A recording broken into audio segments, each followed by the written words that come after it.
Good evening, good evening. Welcome, come right on in. We are welcoming our Facebook audience and our YouTube audience. Yes, we are excited to have you here with us tonight. As you have seen scrolling, you see that Delta Sigma Theta, Sorority Incorporated, and the men of Omega Psi Phi, Fraternity Incorporated, have come together to co-host this evening. We have a special segment, special segment of our Wellness Wednesday as a part of our Live Well series. And we are so excited to have them here working right alongside of us tonight for Wellness Wednesday. Come right on in. Welcome. Welcome. Yes, you are not seeing anything different. It is a great day and a special segment on tonight. So we want to certainly just want to say that I am Dr. Charlotte Freeman, the chair of our National Physical and Mental Health Subcommittee of the National Program Planning and Development Committee for Delta Sigma Theta Sorority Incorporated. And, you know, I have a really keenly astute young man who's been working along with me. And Dr. Brennan, I think they want to meet you too. Thanks, Dr. Freeman. Thank you all, and thank you to the audience who has tuned in to this very special presentation. We appreciate your time, we appreciate your energies, and we think we have something to share with you in this space. So again, welcome. At this time, I'm Dr. DeLon Brennan. I am the chair of the Omega Psi Phi Fraternity Incorporated's Medical and Health Initiatives Committee, and we wanted to make sure that activities like this, we were able to bring our organizations together to be able to share at special times like this. So we're looking forward to continuing this type of collaboration, and hopefully we continue to work together moving on into the future. Well, we certainly would like to say thank you to Rick Lewis, who is the Grand Basileus of Omega Psi Phi, and to Dr. Brennan for just saying yes to this collaboration. And we are looking forward to having you with us tonight. And just remember, again, as always, we ask that you chat with us, share your comments, share your questions. This is always, even though it is a webinar format, we always invite you to come chat with us, because we have members with you in the so you will have someone who is chatting back with you and sharing this great information that we'll share on tonight. So at this time, I have the honor and the privilege of introducing Delta Sigma Theta Sorority Incorporated, Elsie Combs. Following her introduction, she'll extend greetings, and then Dr. Brennan will introduce Ricky Lewis, the Grand Basileus of Omega Psi Phi. Elsie Cook Holmes is a native of Jackson. Did I tell y'all I was from Memphis alumni in Tennessee? Okay, I just want to make sure you knew that. She is a strategic thought leader whose professional career and civic engagement have been distinguished by her background of public service and community involvement. Elsie is currently the principal owner of Cook Homes LLC, a firm offering executive leadership and career coaching and human resources consulting, specializing in leadership development and change management. Elsie's career in corporate America spans over 30 years, having been employed by Texas Instruments, Anderson Consulting, and Mexico, where she was their human resources director, and over their global financial shared services organizations. And of course, would be a recipient of Pepsi's Right Size Up Leadership Award and multiple HR Excellence Awards. In February of 2022, Elsie was installed as National President and chair of board of the directors of Delta Sigma Theta Sorority Incorporated for the 2021 through the 2023 biennium, after serving as our first national vice president who was elected in 2021. She has served as our national secretary from 2017 to 2021. She has also served as our Eastern Regional Director. She joined the sorority in 1976 in the Epsilon Kappa chapter at the University of Memphis. While in college, she was elected the national second vice president. And we are proud to say that she is the first national second vice president who has been elected to serve as the national president. Elsie is a member of our DREF board, as well as our D4 Women of Action Board of Directors. She is also holds memberships as board of directors for Wings and for the Worthing Foundation. She's in a number of community organizations, but including but not limited to the Links Incorporated, the NAACP, and the NCNW. She's a member of St. Luke's United Methodist Church in Dallas, Texas, and has been listed in the world's who's who for executives. Elsie is a graduate of the University of Memphis with a Bachelor of Science in Engineering, Technology, and Computer Sciences Systems. She has received her MBA from Columbia University. She is married to Clarence Holmes Jr. and resides in Plano, Texas. She loves traveling, connecting with extended family. She has 6 godchildren, and of course, sorors and friends. Sarah Cook Holmes is a friend to many and a sister to all. Thank you so much, Dr. Freeman, for that kind introduction. Thank you, thank you, thank you.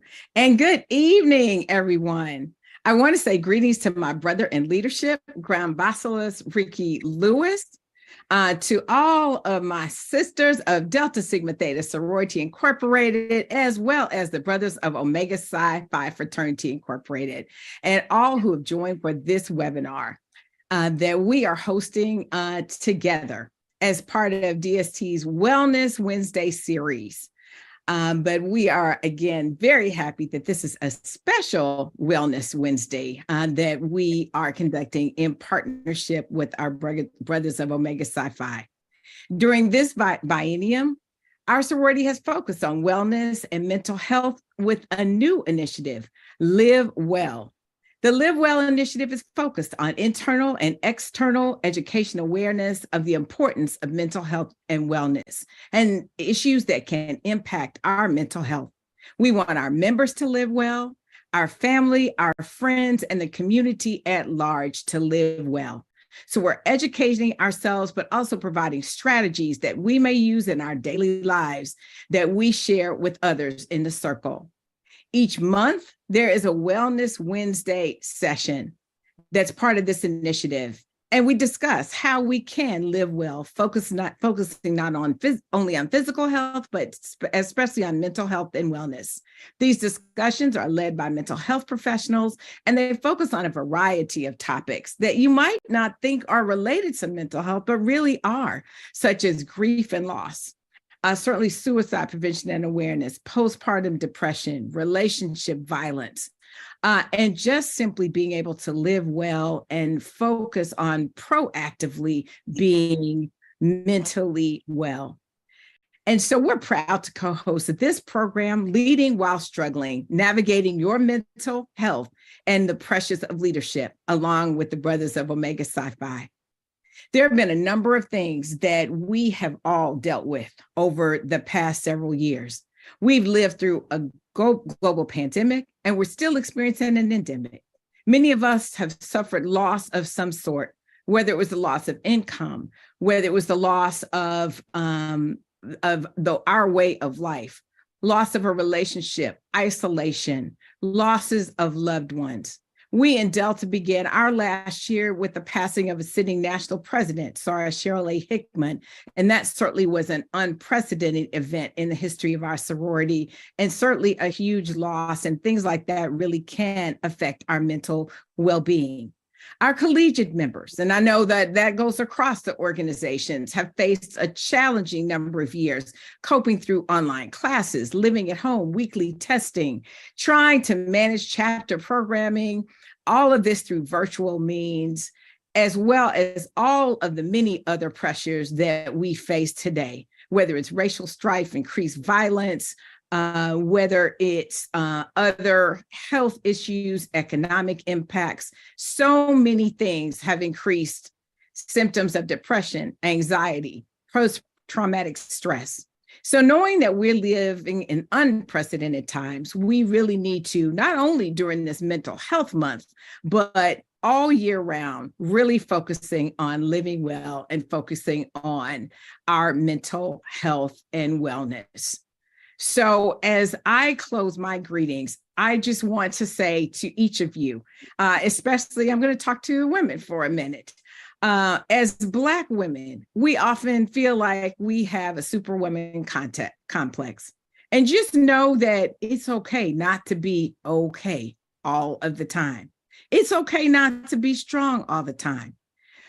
We don't feel like we can show vulnerability. And I know this goes for my brothers too, or let our guard down at any time. We sometimes suffer in silence and don't want others to know the emotional distress that we're feeling.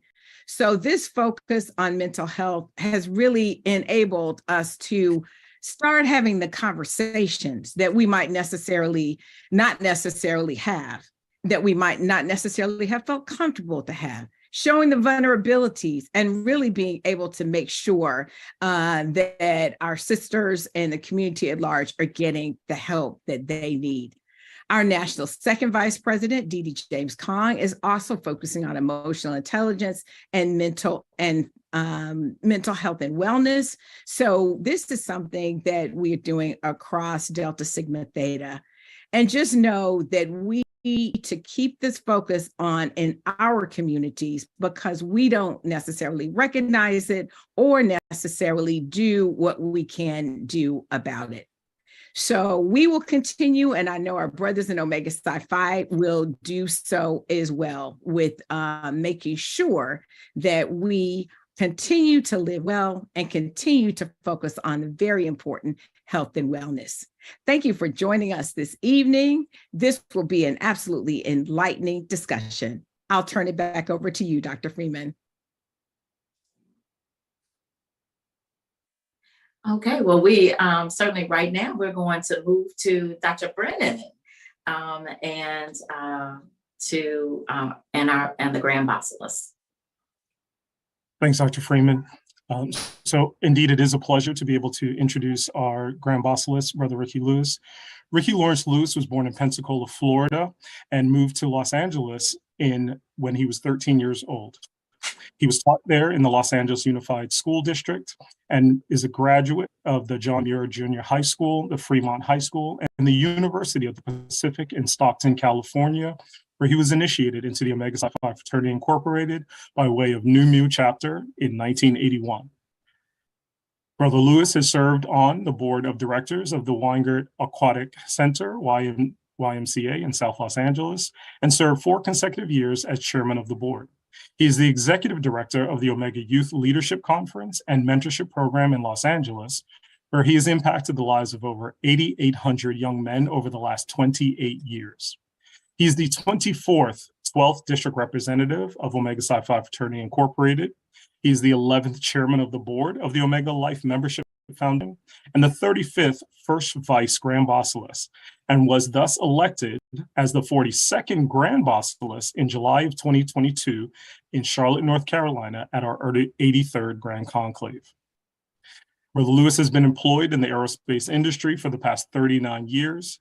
He currently resides in Los Angeles with his wife, Vicki Lewis, and 2 sons, Brother Adisa Omari Lewis, who is a major in the U.S. Army and a master's graduate of Fraternity University, and Wyatt Lawrence Lewis, who is attending Drew High School, who will be attending UCLA in the fall of 2023. Again, it is a pleasure to pass it on for greetings to our Grand Basilisk. How are you? For that introduction, certainly appreciate it. Good evening, everyone.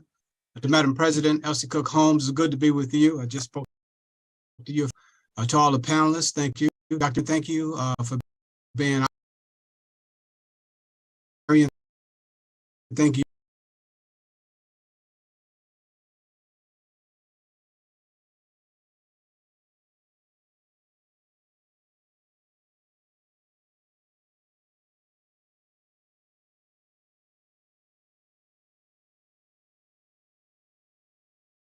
On 4 continents, we're excited to be a part of this partnership tonight with the ladies of Delta Sigma Theta Sorority Incorporated. This topic on mental health is important for all of us, for our families, our brothers, our sisters, our moms, our dads, and our children, particularly in this space now with this social media. Children and just love to be on social media. That's all they want to be is on social media. It's important for our communities, for mothers and fathers who lean on us, the men of Omega Psi Phi and the ladies of Delta Sigma Theta, for help. How do they handle these young men and these young women in their homes? So this is important for us. I just encourage everyone to listen in tonight. If you have any suggestions, share it with us. Be a part of this webinar. Help us be impactful as best we can. I encourage all of you to hydrate, read some affirmations on a daily basis, take a walk, read the Bible, read the Quran, read whatever religious periodical you like to read. Check on a neighbor, see how a neighbor is doing. Check on a soror if you haven't seen her in a while. Brother Grant Knox had a program called Brother You're in My Mind for the fraternity. And Dr. Marion, when he became 41st Grand Boss of us, continued it on, and I'm continuing on as well, that we check on brothers of Omega Psi Phi we haven't seen in a while. So I just encourage you to check on a soror if you haven't seen in a while. Check on a brother if you haven't seen in a while.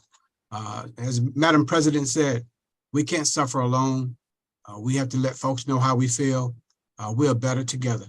Thank you for joining us, Dr. Brennan. Thank you. Dr. Freeman, thank you. And Brother Brennan, I yield back to you. Thank you, Brother Grant, and we appreciate your sentiments. We're going to move forward with our program, so I'm going to turn it back over to Dr. Freeman so that we can move on to our next section of the program. Thank you so much.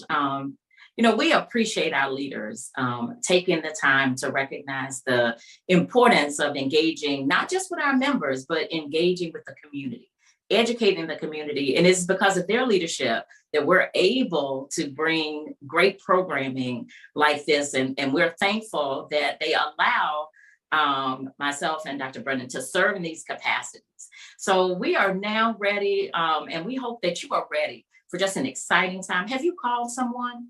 Have you told them to sign on to Facebook? Have you told them, okay, you don't have Facebook? Sign on to YouTube. We know they have YouTube.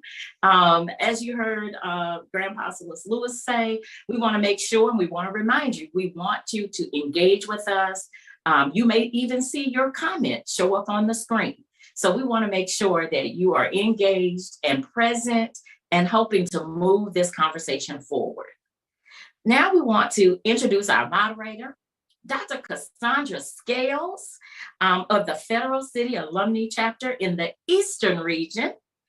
She is a former National Second Vice President for Delta Sigma Theta Sorority Incorporated and a member of this dynamic, just over and above, over the top, excited committee of the Physical and Mental Health Committee. Dr. Scales. Thank you so much, Dr. Zora Freeman. Greetings, everyone, and welcome to our session, Leading While Struggling, Navigating Your Mental Health and the Pressures of Leadership. The title alone says that this is going to be a good conversation. As a former National Second Vice President and of Delta Sigma Theta Sorority Incorporated, and serving on several national committees and boards within the sorority, and in my professional career as a physician and leader in my medical group, this topic hits home for me. It's one of those things where you hold the weight of the position and you serve as a beacon of strength and stability, but that can be a lot to manage. And often people see you first as the position that you hold, and second as the human that you are. Unfortunately, this can create an undue burden And it's a very isolating environment as a leader, which can lead to, as Sora Cocombe said, suffering in silence. This can also be a challenge of not knowing where to get support from, for fear of being stigmatized or, dare I say, seeming as weak. So how do you try to maintain the expectation of perfection that comes along with the position and the imperfect nature of who you are as a person, and ultimately leading as your whole and authentic self? That is what I hope that we get into tonight. So if y'all are ready, say ready in the chat, because I'm ready to get started. The goal of tonight's webinar is to leave you with perspective and insight, but most importantly, tangible tools and solutions. Now, if you're a leader listening to this call, I want to do something for you. My ask for you is that you give yourself permission to be human. Give yourself permission to be vulnerable and to reflect on the topics that we are going to be discussing today. We want you to have helpful strategies on how you remain the strong and confident leader that you were elected or appointed to be, while maintaining and supporting your mental health as a key component to your overall success and wellness. So let's get started. All right. So our first question of the evening is for our national officers. Given the plethora of tasks and constant interactions and travel with board members and your engagement with the community, how do you manage stress or practice self-care? And this one is for our national president, and then we'll follow with Grand Ambassador. Okay, I must admit that I am not the best at it, but I certainly continue to try to get better to maintain stress, because it is extremely important in leadership when you're doing a very busy job, always on the road, all these various things. So I will have to say that I have some daily habits in terms of praying.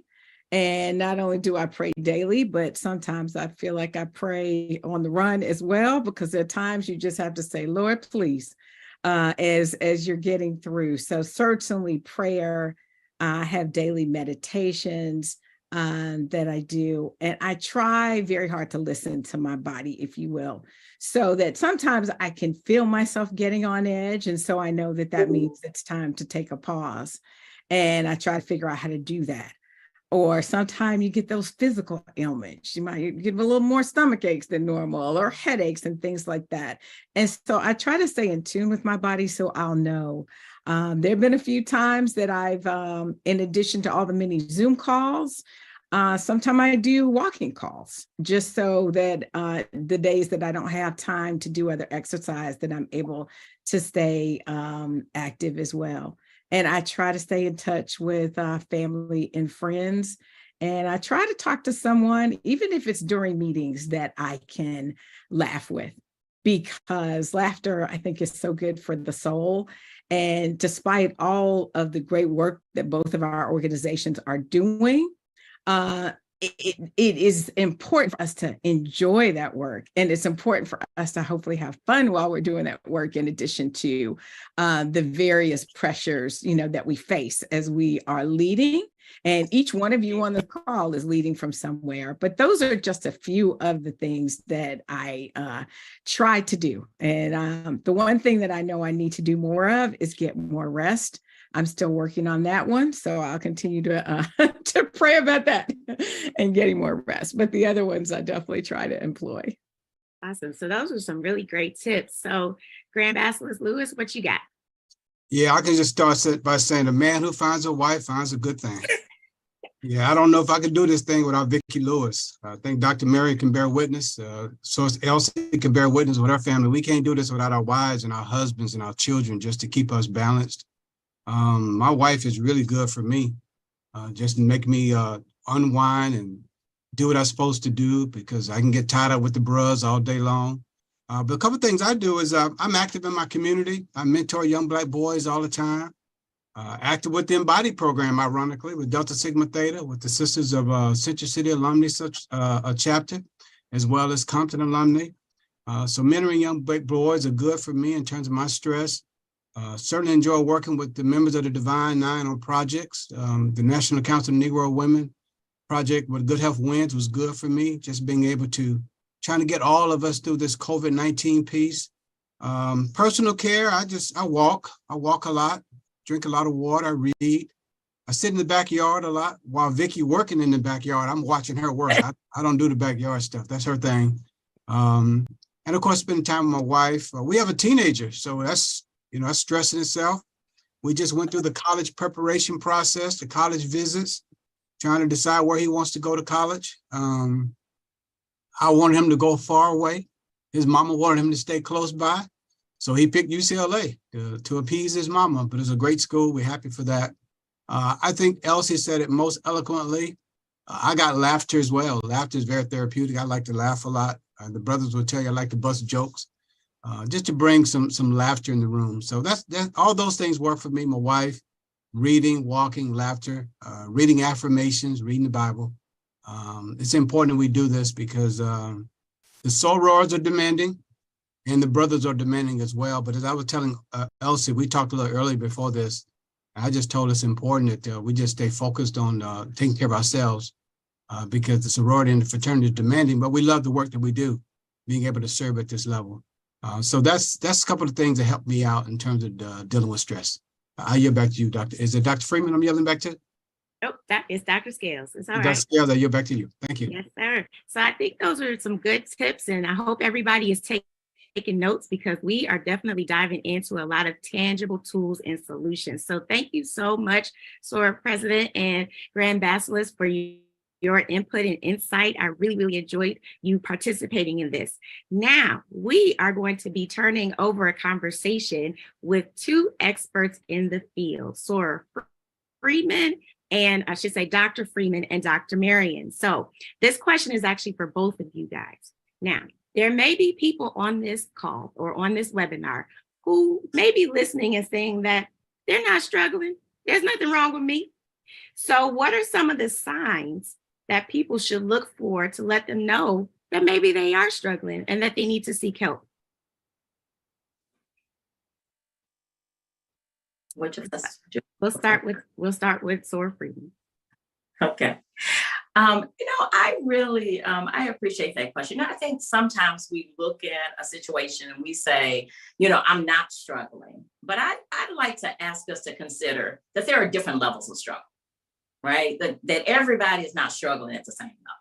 It could be that your struggle is that you lose keys.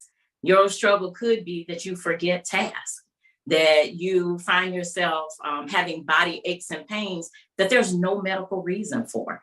You're getting angry, you're lashing out at other people, you're highly irritable, and you're moody, so therefore it could be that those are issues and you wouldn't even know that those are actually signs that could indicate that you are struggling and that there is something going on with your mental health.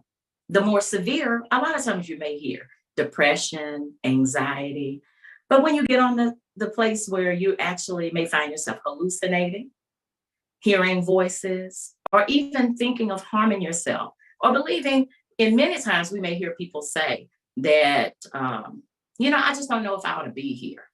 So maybe it doesn't sound like a direct threat that I'm going to harm myself, but the mere fact that you would think that for some reason, life has you in a place that you don't want to be here, that's a sign. If you're smoking, you're drinking. Those are just some of the ways that we can use or think about signs that we may pass off every single day. I think those are some good tips and just some good things about kind of knowing your body and listening to your body. And I think that's one of the things that Sora Combs has said, when she feels it, then that's when she knows she needs to go to that place of relief. So Dr. Marion, do you have anything else to add to that? Because that was a great list.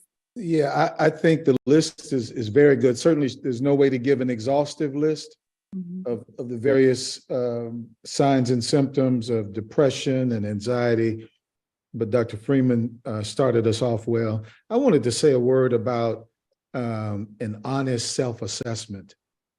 And I think that's what a lot of people fail to do at times. They're just not really honest about what they're thinking and what they're feeling, or very honest about their behaviors.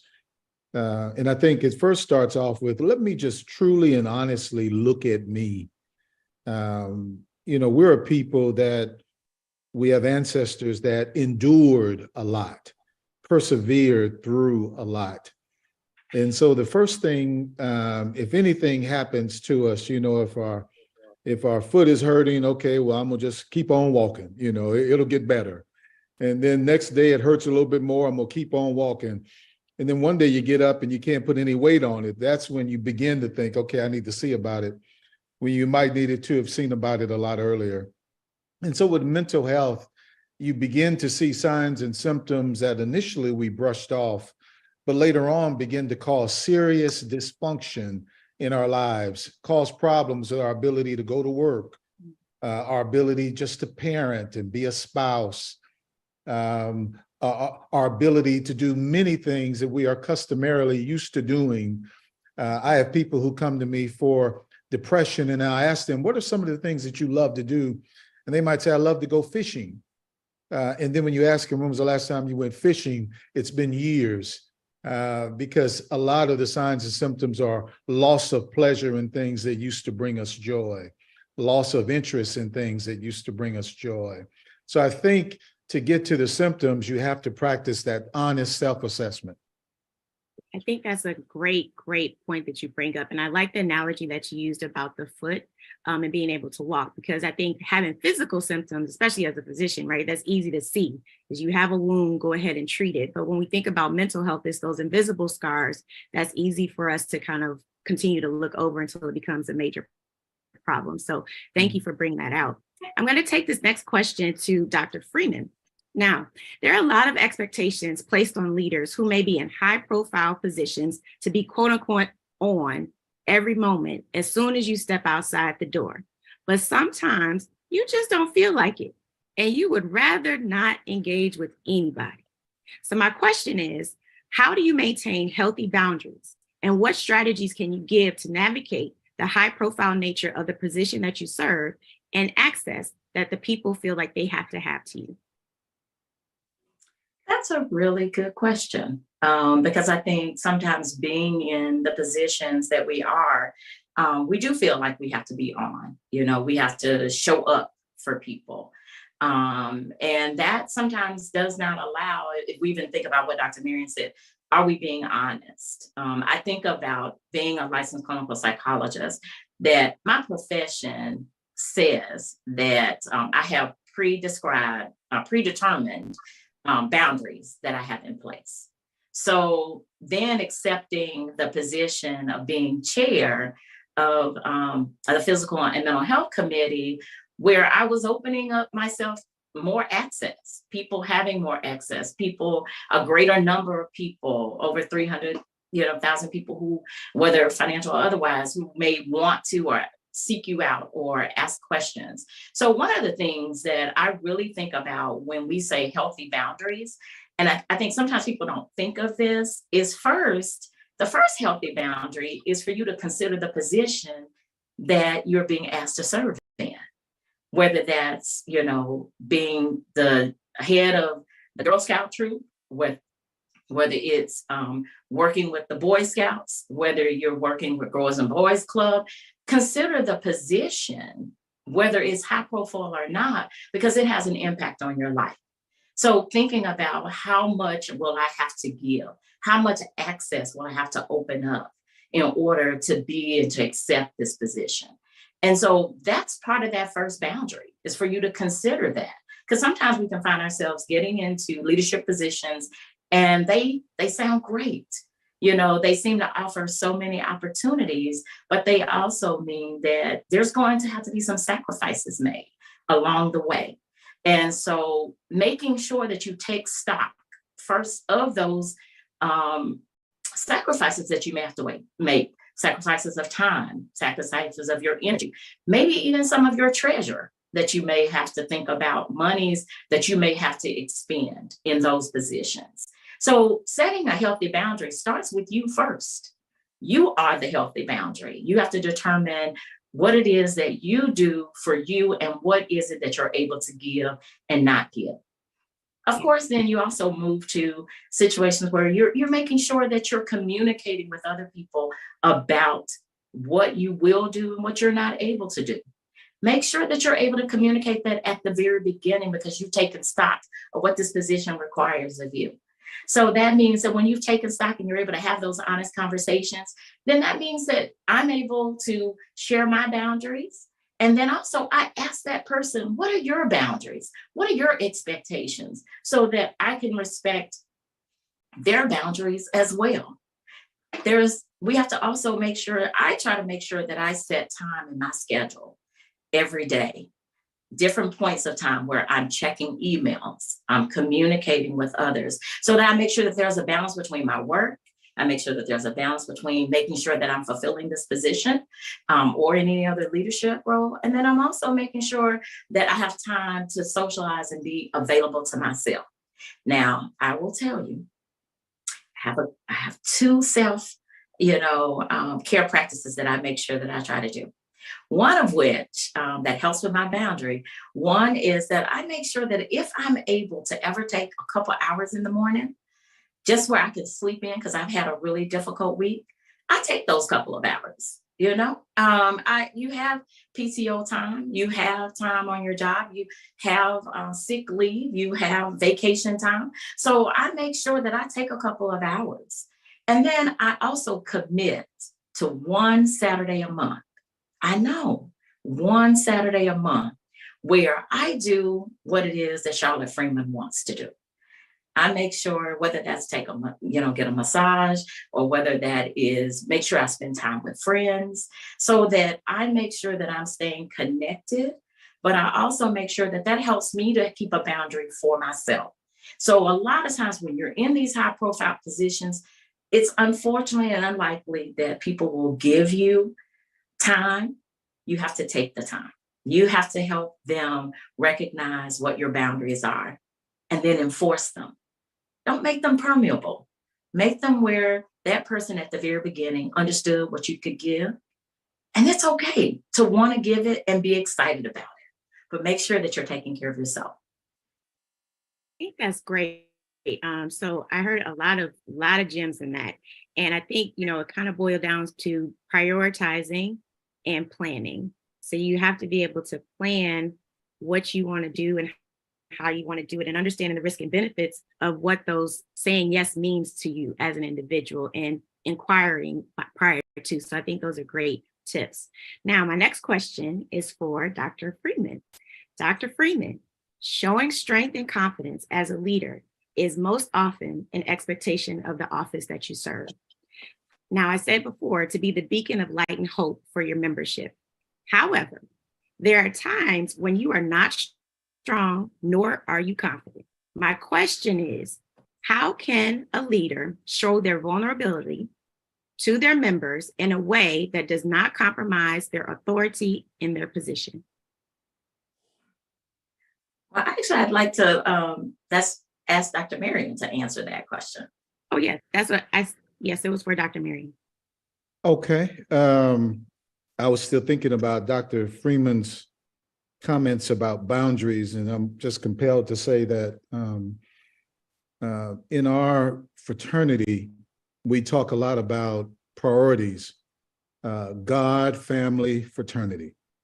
And so I made certain that I tried to set the example of those words, because if you do it in that order, the boundaries naturally establish themselves. So brothers came to learn that I couldn't attend all events because I was coming to do the job that I had for that particular meeting, and I was trying to get home as soon as possible to family events. Because at the end of the day, I like what Grand Bastos Lewis talked about earlier. In order for us to be successful in these positions, we have to have the support of our families.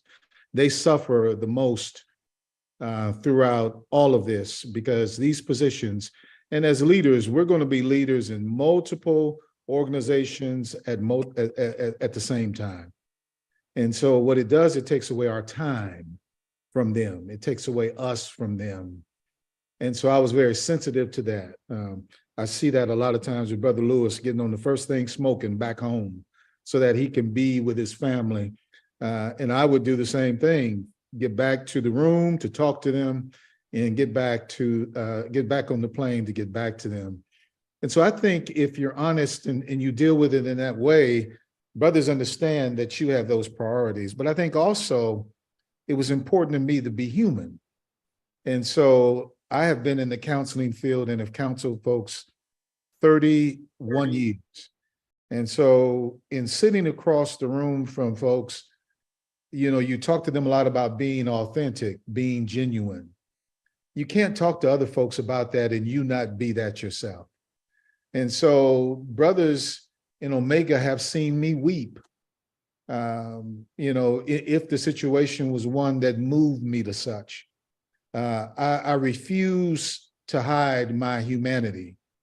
And I would suggest to you that it is a misnomer to think that you can't be vulnerable and strong at the same time, that you can't be vulnerable and powerful at the same time, or confident at the same time. I just think that's a misnomer. I think you can do both. You want to be real with folks in all situations at all times, because I think brothers and sisters really look at that. That they know whether they can count on you and whether you're the real deal. And I'm pretty confident that that was what I did. So there was no I could weep by whatever came over me, but still not compromise my principles. And I think that was the other thing. They knew there was some principles that I would stand on and I would not move from. Now, I may not have reasons for everything that I did, but I was reasonable. So if you came to me with a better idea than I had, I'd yield, because that's, to me, is how logic and how those sitting around the rooms really operates. But I think you can be who you are. And the men of Omega are very strong men, strong-willed men. We talk about iron sharpening iron. We talk about the field Negroes. I mean, these are some strong men that we have here, but they would accept you if you're real. I think that's fair. I think, you know, as fluid human beings, it's not unreasonable to carry that into your position that you have, and understanding that and changing that mindset, particularly in our community, I think is something that I hope that people gather from this conversation that we're having today. So the next question is actually for the both of you, and we'll start with Dr. Freeman. Seeking mental health services can be a challenge for people in certain leadership roles. And there may be a concern about trusting that what you share in therapy can and will remain confidential. My question is, what advice would you give to leaders who may want to seek mental health services, but may feel like they can't because of the nature of their position? So, Freeman. You know, that's a question that I think many people, whether in high profile positions or across the board, just worry about, if I seek services, what happens if my boss finds out? What if the members find out? What if family members find out? And, you know, one of the first things I would like to say is that in terms of you're actually going to see a therapist, a psychologist, a social worker, a licensed clinical social worker, or anyone in the mental health profession, that we are mandated by law. And, you know, so make sure that, and by our ethics, that we make sure that the information that you share in the session is confidential. It cannot be shared with anyone. And so we want you to know that, first of all, and we don't want you to shy away from seeking services for that reason. Now, here's one thing that I think that you may want to think about, but we can't stop people from seeing you coming into our office, right? We can't, you know, people see you and they say, oh, but most of us are in large buildings, you know, so therefore, when you come in, you know, they don't know where you're going. So again, don't allow that to stop you from seeking services. And then the final point that I would make is you can talk with your therapist if you really are concerned that you don't want to walk into an office and there's someone sitting there, or come out of the office and there's someone sitting there. You can talk to the therapist about arranging a time that allows you to be able to go into the office where it decreases the likelihood that anyone would see you. Your sessions are confidential, so you don't have to worry about that.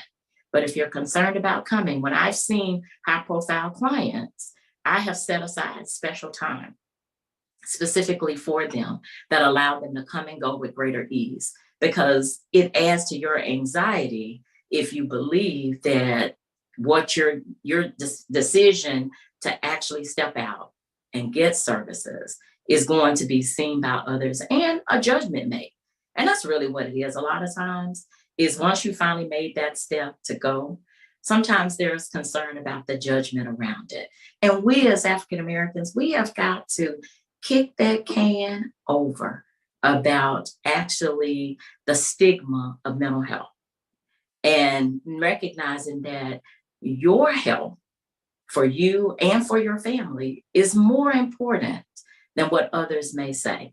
Because I'll tell you, many people are getting services. Now that they have learned since the pandemic has happened, people are seeking services. I can't tell you how many times I have been somewhere and, as I said, a lot of times we had boundaries about we can't say anything, we don't speak to you unless you acknowledge us first. I have been in crowded spaces and I have had persons who will announce to the group, Dr. Freeman's my doctor. Dr. Freeman's my therapist. So I think that really many people are willing to say, not only have my life been changed as a result of getting services, but I want to tell others, and I want to make sure that I let others know that there is help. My life can change. So please do not allow that to keep you from seeking services. I think that's great that you set up the scenario on how it can be set up for that. As Dr. Marion is coming up with his answer, I would like to encourage everyone that's in YouTube and Facebook to go ahead and start dropping your questions, because we're going to open it up for open Q&A after this. Dr. Marion. Yeah, I was thinking about, I'm glad Dr. Freeman talked about confidentiality. I tell my folks that it's against the law for me to talk about what we talk about in session. That, and then they'll always say, well, I know you don't want to go to jail, and that kind of ends the discussion, right? I talk to children that I see about the limits of confidentiality, that if you talk about, I'm gonna kill myself or I'm gonna kill someone else, or then I have to break that by law. I'm a mandated reporter, so I have to tell someone about that. So I think you talk about clearly on the front end, what's confidential and what's not, no matter what. And, but with adults, it clearly is, we want them to know that what they say stays here. I don't know if I think that confidentiality is the reason that folks don't come. I think a bigger issue is what Dr. Freeman talked about, the stigma. The issue of if I go get help that suggests I'm weak in some way, that I was unable to fix this on my own. And so I think we have to get past the stigma. One of the reasons why I went into the field was the simple fact that if Black folks finally came to the counseling office, they would look across the desk and see someone that looked just like them. But I think what I try to do is remind people, slaves on the slave ship jumped into the ocean to die, to their death. Slaves on plantations hung themselves, stabbed themselves, drowned themselves, because they could no longer bear the unbearable burden of slavery, or watching how their children and wives and husbands were treated. They just couldn't take it anymore. But no one, as they committed suicide, no one considered them weak. No one had that thought of them. They understood that was simply unbearable. I remind people of the unpleasant feelings that are talked about in the Bible, where David said, my guilt has overwhelmed me. Elijah said, I've had enough, Lord. Jonah said, take away my life. Job said, why did I not perish at birth? Moses said, blot me out of the book you have written. Jeremiah said, cursed be the day I was born. And Jesus said, my soul is deeply grieved. The Bible is filled with stories of folks struggling with their feelings. So there is no shame if you're struggling with yours. There's absolutely no shame in going to get help. The shame is knowing that you need it and you're not going to get it. That was powerful, about the shame of you not getting the help that you need. We do have some questions that have come in that I'd like to have our panelists to start to address. And the first question is, the first question is, what are some of the personal risk factors for mental issues that leaders can need to recognize? I think we kind of talked a little bit about this, and this can be for anyone. So for the interest of time, if maybe one person can answer. I would say exhaustion. I think Madam President talked about that. I think, one of the things I still suffer with sitting in the chair, being the Grand Basilisk for 4 years, and prior to that, being the first Vice Grand Basilisk, is insomnia.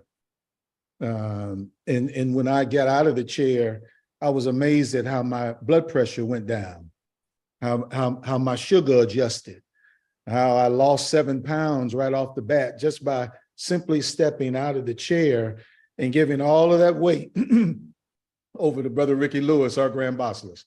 So my phone's not ringing and any of that. I'm at home most weekends. And so I think that, though there are some consequences that last a long time. I had great mentors before I went in the chair who told me, don't lose your wife over this. Don't lose your children over this. Don't lose your business. Have this balance. So I think, the importance of doing what I needed to do to navigate those waters to come out on the other side in the best shape that I know how. Dr. Scales, I'd like to add to that too. I think one of the things when we think about other personal issues that come from is I would ask people to guard against in leadership roles, particularly the higher up you go in the leadership track, of being conscious of just your tendency sometimes to begin to believe that you know everything and you can do everything for everybody, that recognizing that you are in a place where you also, a lot of times in these leadership positions, you have people who are responding to you. They're saying yes to you, they're having to work with you. And sometimes we can get in a place where, for lack of a better term, we get a big head. And so we start not treating people as well as we should. We start believing that people should do things for us and be present for us. And, and we're violating their boundaries because we're in a certain position. So I would want us to make sure that we're guarding against that, that we remember that that in these positions as a leader, that we are called. There are many people who can serve sometimes. And so making sure that we recognize and continually respect the fact of the people that we work with, and that we make sure that we're still kind and we're loving and we're present for people in these leadership roles. I think those are some great points. Now we have another question. Please keep the questions coming in because everybody's excited about this topic. This question is actually going to be for our National President and Grand Basilisk. Have you, as leadership, ever taken a mental health day? And how was this experience for you? Lewis, I'll defer to you. Maybe not. Okay, I'll start. Have I taken a mental health day? It has been a while, I must admit. It was probably, I'll be perfectly honest with you, it was back during my work life at PepsiCo. I have not done that, I don't think, since I was president. I don't think I've taken a full mental health day, or I didn't call it that. But the times that I have done that, I will say just being able to unplug for a little bit, you know, whether it's reading a book, because I love to read, so I can just lose myself in the books. Or don't really watch a lot of TV, but I think like everyone else, some of those shows that have come on, I have a tendency to binge watch. And now that I'm thinking about it, I think I did that back in December. It was kind of a physical timeout and a mental health timeout when I just binge watched Best Man. I know y'all can relate to that, the Best Man final chapter. And so just really being able to take some time. I have to admit, I had to get over feeling a little antsy about what else I should be doing. So that was the biggest challenge for me. But, once I got into it for a little while, I'm like, I could do this. I could do this. Don't do it too often, but I do think it's important to do. Okay, Brother Lewis, do you have anything else to add? No, I think Madam President said it all. This is Dr. Marion, this is a tough gig. I tell the brothers all the time, I read the fine print. You had to read the fine print for this job right here. But again, it's a job we love. It's a job that you have to be. Dr. Marion said it eloquently. Family is important because they're in this thing with you. When you're in the car, they're in with you. You're listening, talking to your wife, and the phone ring, and it's a brother you pick up. You forget the conversation you had with her. So it's a balancing act. But many men have come before us in this fraternity, many women have come before Madam President in the sorority. In tougher times than we have right now. We fly on planes now and get you back and forth. I don't know how they did this job without the internet or computer. I don't know how they did it back in the day. We talk about that all the time as well. But it's a balancing act. But again, it's when you see the sorority sisters you haven't seen in a while, when you travel and see the brothers you haven't seen in a while, it's refreshing. The fellowship is good. The friendship is good. And that's the thing that keep us going about how we do this job at this particular level. I yield back. Great. I think it's finding those happy moments in life. So this one I think will be for Dr. Marion. I think this is a good one for us to discuss is how do you know what type of medical professionals to seek out if you've never had therapy before? Because there's all different types. So how do you know what you need? Well, I think that what's important is to have an assessment done because not everyone who might see us actually receive services. I would also think the person asking that question wants me to talk about the difference from licensed practitioners versus non-licensed. And so in every state, they have licensed individuals, a licensed professional counselor, a licensed marriage and family therapist, or a licensed clinical social worker. You also have a licensed clinical psychologist and a psychiatrist. And so I have 4 nurse practitioners who work for me. And these nurse practitioners, typically when you send a person to them, psychiatric nurse practitioners, they're evaluating whether a person needs medication. All of my psychiatric nurse practitioners look like me, so we're not quick to give medication to folks. We ask that they work through their issues as much as possible with a psychologist or with one of those licensed practitioners. In my company, I'm licensed by the Department of Mental Health. I also have master's level practitioners, but they work under myself and my wife, Dr. Joyce Cole Marion. So in that way, they're getting quality services. But I think you just can't go up to anybody because not everybody is bound to those rules of confidentiality that Dr. Freeman talked about. So you can go to somebody and tell all your business and they tell it to everybody else, or they can't really help you. So you come there and share all this stuff off your chest, and they might share some stuff off their chest because they're struggling too. So they really don't have a solution for you or give you some direction. So I would check out licensed facilities. There are inpatient facilities in every facility for those who might need to be hospitalized for short term. There are long-term treatment facilities. Those are the kinds of things I would look for and make certain you go into something that's appropriate. I think that was a great tips. We have a couple of questions that have come in related to stigma. And so this question I will ask is, and I guess I'll ask this one for Dr. Freeman, how do we break the stigma about considering taking medications for potential mental health issues?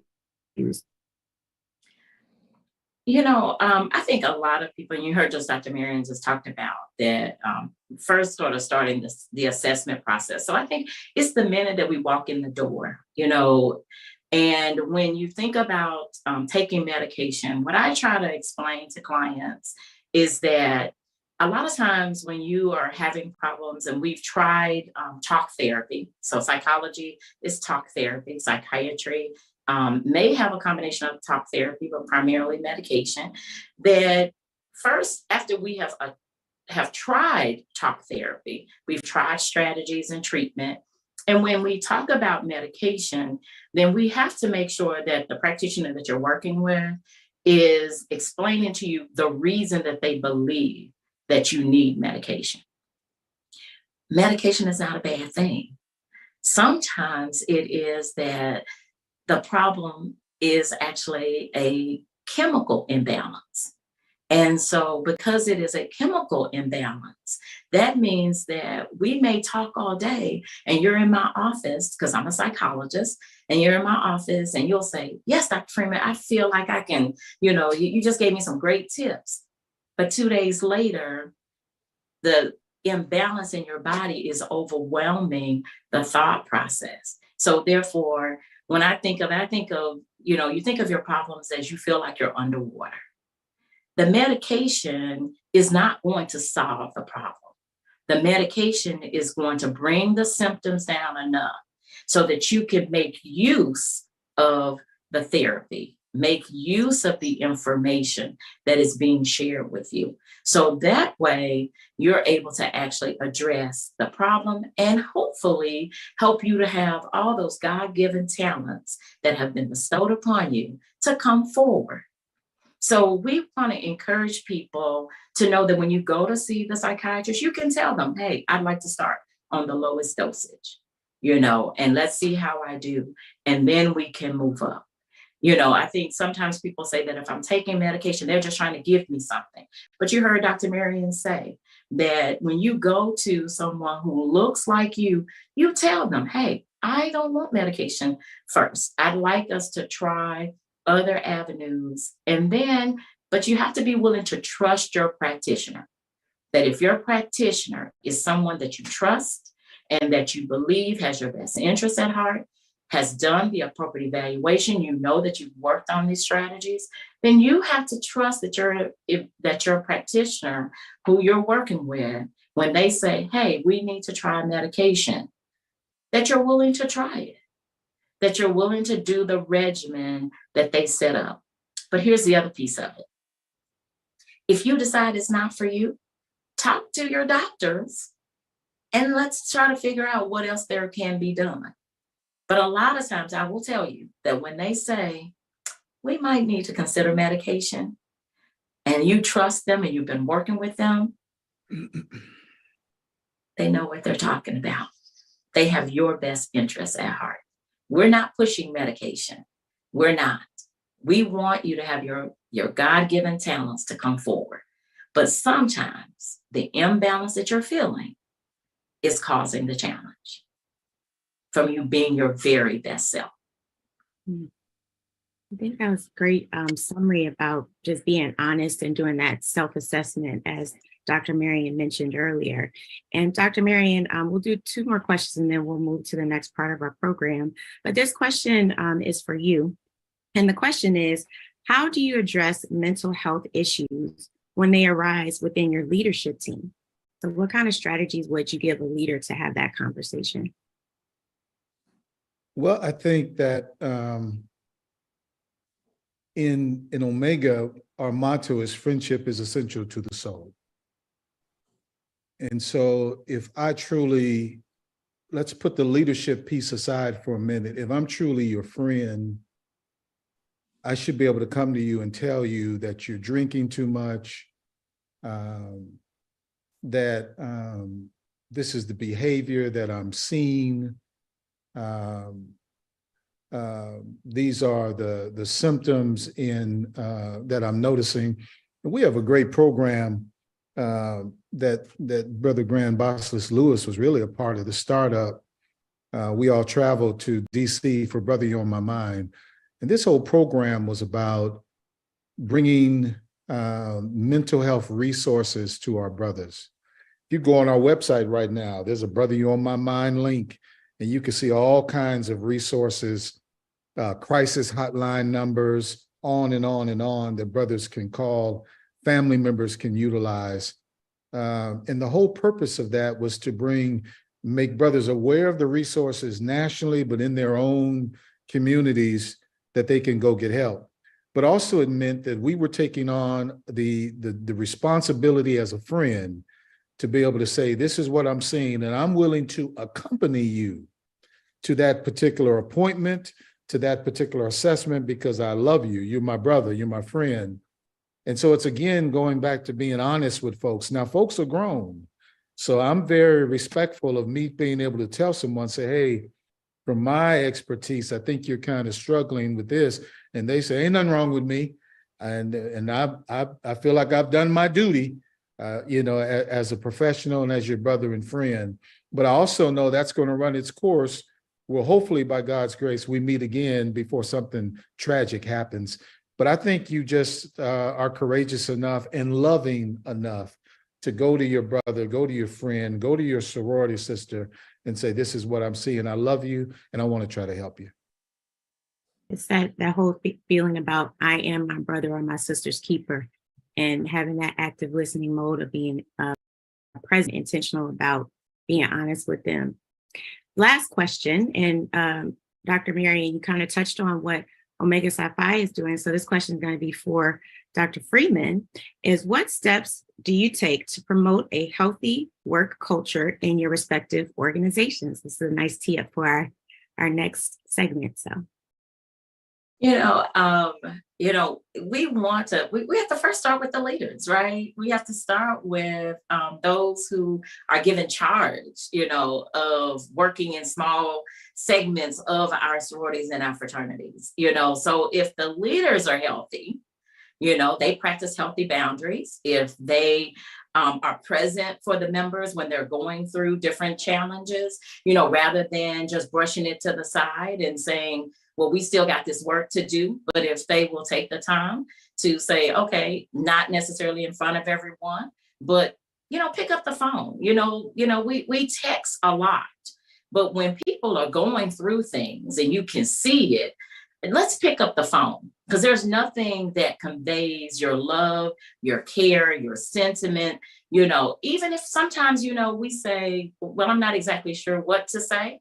Sometimes just the fact that you called is enough for that person to know that you took the time to call. So when our leaders make sure that they are recognizing that we are giving, that we want to be present to create this space for members to be authentic. I go back to that statement about healthy boundaries, because when I practice healthy boundaries as a leader, then that means I show up better for the people who I'm connecting with. That means I'm more willing to be there and be present. So I would encourage our leaders to make sure that they're taking that step back. If you are a leader, and you find yourself and you say, oh, wait, that might be me, that I'm not necessarily, I'm more focused on the work than I am on making sure that people feel comfortable enough to come to us and share what the concerns are. Then that means we're very closed. We're not open. We're not saying it's okay for you to tell me about mental health issues. And that's what we're doing. When we do our Live Well programming, we are meeting once a month. And there are sometimes where as it is right now, where there's a webinar series, but there are many times that after we've discussed the issue, then we move into breakout groups. Why? Because we want to be present for our members. And so we want to encourage everyone to create a space where people feel comfortable. And if it's not you, because we do have to recognize that sometimes our bandwidth is that's not our forte, then making sure that you're placing someone near you who you can direct them to so that they can get the support that they need. I know we have it in us. You know, we would not have come into these organizations if we did not want to be a part of something great. We talk about the brotherhood, we talk about the sisterhood. It's time for us to show up in that space in our full glory to make sure that we all feel connected, because one of the things that really stands in our way is when we're not connected. We've got to be aware of ourselves. We got to make sure that we're setting those boundaries, but more importantly, we got to be connected. Yeah, I think that's so perfect to say, you know, that it starts from the top. And I am so grateful for our leadership as well as the leadership of Omega Psi Phi to have this moment where we can have these honest conversations, because it really does set the precedence of what normalizes mental health and what normalizes the things that we used to not talk about before. So thank you all for your participation on this panel. I hope that everybody took some good notes, but we're not done yet. I'm going to be introducing Sora Kayla Bell, who is from the Central Region and a member of the Des Moines Alumni Chapter in Iowa. She is a member of our fantastic National Physical and Mental Health Subcommittee. And Sora Bell will be giving you an update on our Live Well initiatives, as well as our charitable partnership with NAMI. I bring to you Sora Bell. Yes, thank you so much, Sora Scales. In my occupation as a licensed mental health counselor and the director of a University College Counseling Center, it has been an honor and my privilege to serve on the Delta Sigma Theta National Physical and Mental Health Subcommittee. I'm honored to talk a little bit more about the Live Well initiative. Like President Cook Holmes mentioned earlier, the Live Well initiative is an internal and an external education awareness movement. Moreover, we want communities just like you, to reside and serve to become more engaged in the Live Well initiative. Thus far, we have already had over 9,000 participants. That are those that have tuned in on the days that we do Wellness Wednesdays, or those that have watched the recordings of our Live Well program. The Live Well initiative has several components. From you can have Jesus and a therapist, because you can't have both, to domestic violence, and to belonging in our sisterhood. We have had a variety of moments where we're able to cultivate community and have critical conversations related to mental health and wellness, specifically in the Black community. Chapters are implementing the Live Well moments in your meetings and using the 7 modules that have been created and developed by the National Physical and Mental Health Subcommittees in order that chapters are able to deliver that program to our communities. Yes, we are not only having that program just within Delta Sigma Theta, we are going and we are giving back, which is a duty within our dedication. Some of you have had specific questions related to mental health and mental illness. And if you are interested in learning more, I invite you to join our Wellness Wednesdays. They have been the second Wednesday of the month. However, if you would like to learn more, follow us on social media. And Soars, please look at our national communications that are sent about Wellness Wednesdays. We have conducted Wellness Wednesday webinars specifically for collegiates and have highlighted a charitable partner during each Wellness Wednesday. Tonight, in honor of Mental Health Awareness Month, we will share information about our partnership with the National Alliance on Mental Illness, otherwise known as NAMI.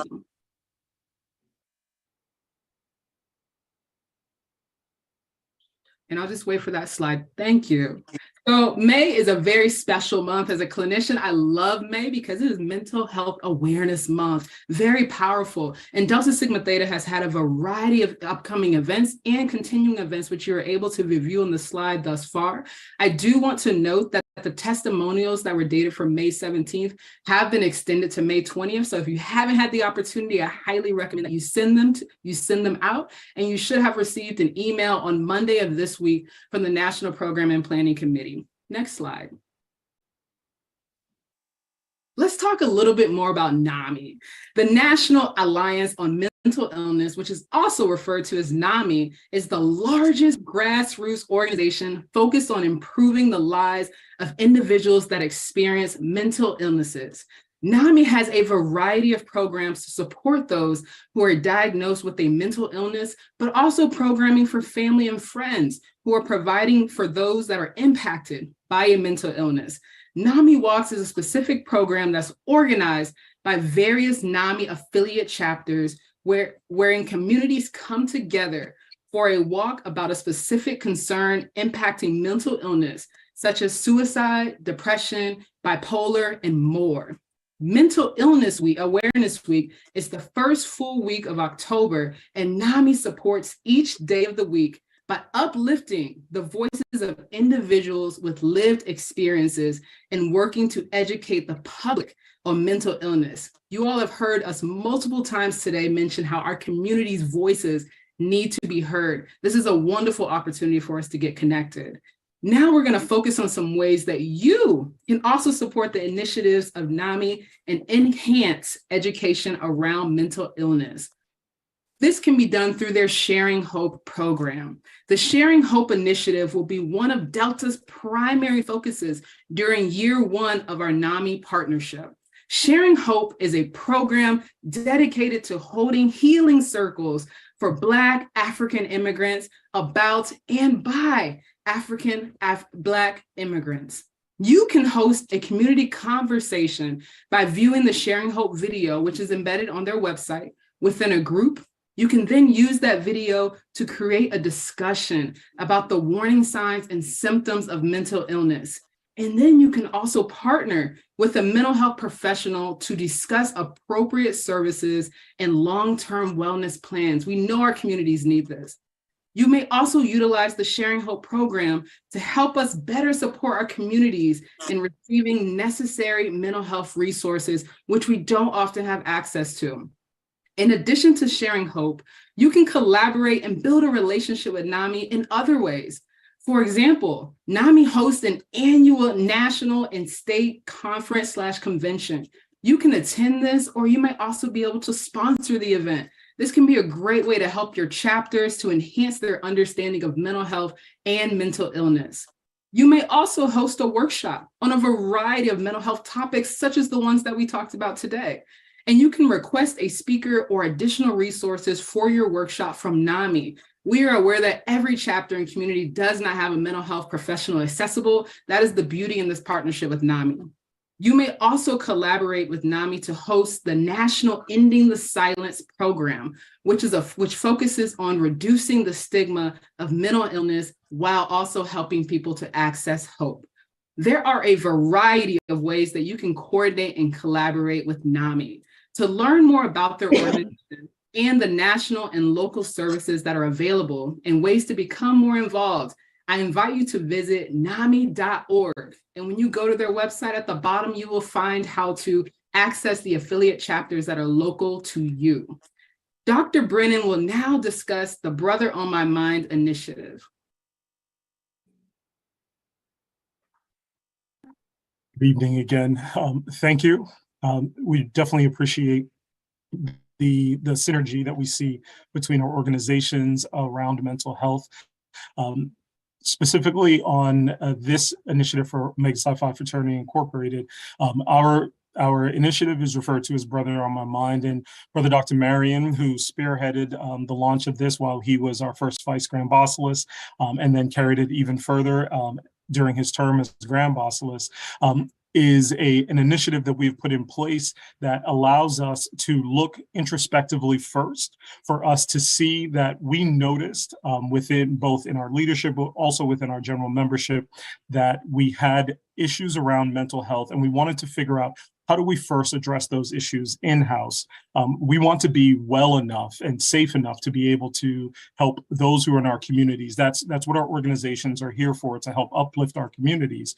But if we're not well enough to do so, then we're not going to be able to successfully take those initiatives into our communities. So as we notice these issues inward, we were able to partner with the National Institute on Minority Health and Health disparities. And we were able to have them participate with us in building a toolkit for our membership, for us to be able to use those tools. There's no expectation that all of us are going to turn into all of a sudden being mental health professionals. That's not exactly the push of the program. What we really wanted to do was put together a toolkit of materials around the issues around depression and stress and anxiety. And we wanted it to be science-based. So we wanted to use the professionals out there that have the ability to put this information together at the highest level, at the National Institutes of Health level. And what they were able to do is really build that toolkit in collaboration with us,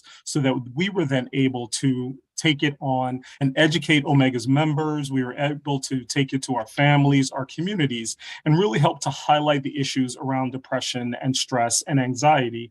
And we wanted to be able to communicate the importance of seeking help for those mental health problems, and really encouraging people to obtain appropriate treatment. So within the toolkit, if you go to the website, you're able to click on the link on oppf.org. There's a link for Brother on My Mind. And when you click on it, the resources that are available, on a national level and at community level are there. And what we are asking is, if people, through the training that takes place and the continuous activities that we have through this initiative, if you're able to recognize, whether in a leadership role, whether it's in the brotherhood, whether it's in your family or community, you notice that there are people who are exhibiting signs that have a potential to be related to mental illness, then you have resources to give them so that they can then take their issues and turn it to the professionals who may be able to help them to navigate those issues. And so that's where we really wanted it to go. And so in our past, you'll notice that we were able to take this into both our communities, but we were able to look most importantly internally and do some of these activities. We were able to, at our chapter, district, and international levels, to have forums, to have discussions, to have tabletop discussions, and we were able to use the toolkit to get people some of that information. Our initial collaboration a few years ago with Delta Sigma Theta was around mental health and mental illness during the pandemic. And we were really able to help bring some of those issues out and then refer people to the toolkit at that time as well. It's been highlighted in other areas, whether in magazines and national publications. So it's really, as we get into almost 10 years of having the program around, it really has permeated into those other communities. But we don't want to rest on those laurels. So we continue to push this at every level of our organization. And so you'll see, as we move forward, you'll see that this remains current as well. So at our national meetings, at our International Undergraduate Summit this past January, we had specific time where our undergraduates were able to focus on the issue of, recognizing their own mental issues, those in their families, and getting a new familiarity, especially those who had not necessarily been exposed to this in their past. They were able to get a new familiarity with the toolkit and some of those tools to be able to help themselves, but then to use those tools to help others. But we take it out through all sorts of activities at the chapter level, the district level, and at the international level. So we will continue to make sure that, we reduce the stigma around mental illness. We will continue to reduce the stigma around seeking assistance. We want to let people know that it is indeed okay to not be okay, but it is not okay to know that you're not well and then not seek the help that is required. So we want to make sure that we continue to highlight those issues that have come out as a part of this discussion today. But again, remember, it does not end here. Those questions that you have, those issues that you have, please continue to share them with us, and we will continue to help to get you pointed in the direction of getting care that is required for you, for your families, for your communities. Thank you, and I'll pass it back over and yielding my time. Well, what a wonderful night we have had. What a wonderful collaboration this has been. We hoped that it would be amazing. It was fabulous. We just want you to know it was fabulous. We thank Omega Psi Phi for their dedication and commitment to working with us. And we hope that you have truly enjoyed this program tonight, hearing from our national leaders, hearing from practitioners. I know that you have been so excited. Our moderators kept us going, kept us moving. We just, hearing about both of our programs. So that's the wonderful thing about Wellness Wednesdays and when we're collaborating with our partners, because it really gives us a chance to showcase and let you know that we're not stepping only. We're not just, spending times in our own pods. We really are committed and dedicated to our community. And our leaders are behind us and ensuring that we are bringing quality programming for our participants, for our community. So we thank you so much for coming tonight. We will be back for Wellness Wednesday on next month. And next month, we will be talking about mental health in young children. I know, can you believe that a child under 5 could have a mental health disorder? Right. So we are wanting to make sure that, again, the whole idea of identifying signs and making sure that we start off at the very beginning, getting our children on the right track and getting them early intervention resources when necessary.